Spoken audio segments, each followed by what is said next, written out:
Hello বন্ধুরা, তোমরা সকলে কেমন আছো? তো রেডি হয়ে বেরিয়ে পড়েছি এখন শপিং করতে। তো পুজোর শপিং মোটামুটি সবাই স্টার্ট হয়ে গেছে, তো আমরাও শুরু করে দিয়েছি। চলে এসেছিলাম কাটোয়া পাপার শাড়ি আছে। তো এখানটা হচ্ছে বিখ্যাত একটা দোকান। তো সবার মুখে কিন্তু একই নাম, পাপাই শাড়ি হাউস। তো অনেক দূর দূর থেকে মানুষ কিন্তু এই দোকানে শাড়ি কিনতে চলে আসছে। তো আমরা যাওয়ার আগে সেরকম ভিড় ছিল না, তো যত সময় বাড়ছিল ভিড় কিন্তু বাড়ছিল। তো এখানে তাঁতের কাউন্টারে আমরা দেখছিলাম, এক একটা কাউন্টারে এক এক রকম আছে। তাঁতের কাউন্টারে চলেছিলাম, তো তাঁতের শাড়ি দেখতাম ছুটে চলে গেছিলাম সিল্কের কাউন্টারে। তো আমি কিছু বালুচুরি, স্বর্ণচুরি, বিভিন্ন রকম শাড়ি এখানে সিল্কের ছিল। তো কম দামি পুষ্টিকর খাদ্য যেটা হচ্ছে সেটা পাপাই শাড়ি হয়েছে। তো সমস্ত রকম কোয়ালিটি ছিল। তারপর আমরা দোতলায় চলে গেছিলাম, তার মধ্যে একটা ফুটফুটে পরীকে দেখতে পেয়ে গেছিলাম। তো দোতলায় আমাদের কিছু পছন্দ হয়নি, কারণ এখানে একটু হাই রেঞ্জের ছিল। তো তারপর কাউন্টারে চলে এসেছিলাম বিল করতে। তো বিল কিন্তু অনেকটাই হয়ে গেছিলো। তো মানুষের এত ভিড় দোকানটায়, তো আমরা আসার সময় দেখতে পাচ্ছ।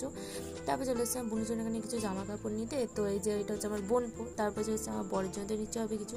তো বরের ভাইয়ের জন্য এখানে একটা শপিং মলে নিচ্ছিলাম ওদের ছেলেদের কারণে। তারপরে ঘেমে নিয়ে